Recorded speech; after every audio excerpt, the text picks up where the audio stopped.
In my experience, I see that, especially where there are children in the relationship, a coercive controlling partner will continue and will probably escalate over time, especially as the kids get older.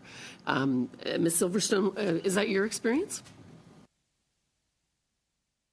That is absolutely my experience, and I think it's really important to acknowledge that, especially when children are involved, for the entirety of the co-parenting relationship, there is a high risk of coercive control, and that needs to be acknowledged by the justice system. Very good. I think you said that we should remove the 2 years. That would be a good amendment, I think. Yes, yes.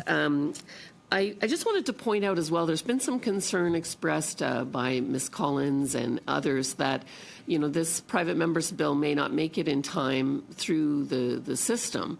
I just wanted to point out that the Liberal government is able to include this in their legislation. If I look at some of my colleagues, they adopted their great ideas from their private members' bills, Dr. Ellis, Rosemary Falk, Ryan Williams, and Chris Lewis. So all of those things were adopted into government legislation. And so if the, you know, by some chance this doesn't happen, I think the government has the ability to do that.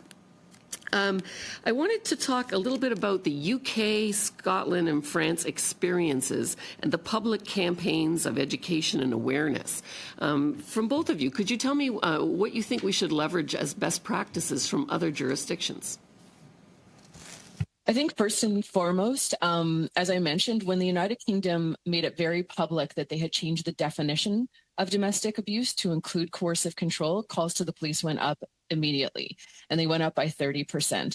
And so I think that it's really important that we have a public awareness campaign around what is the definition of coercive control and the fact that the justice system takes it very seriously. All the time at SAGES, we have women calling in who say, I'm not sure I'm in an abusive situation, but it doesn't feel exactly right. And these are the things that are happening. And it's almost always coercive control.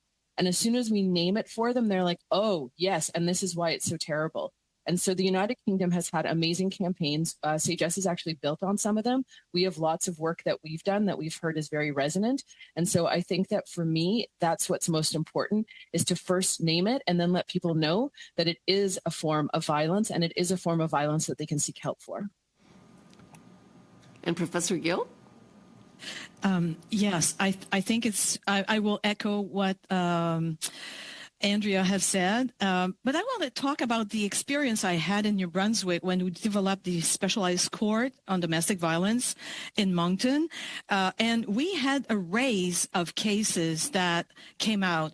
So when you have something happening like this, you can expect that there will be a rise of reports. It's going to go viral because the victims are going to think that they are going to finally be heard. So what we've seen in Moncton, the first year that we've piloted the specialized court, we had more cases of domestic violence, not because there was more domestic violence, but because victims could be heard. And that will be, I'm suspecting that's what will happen with coercive control.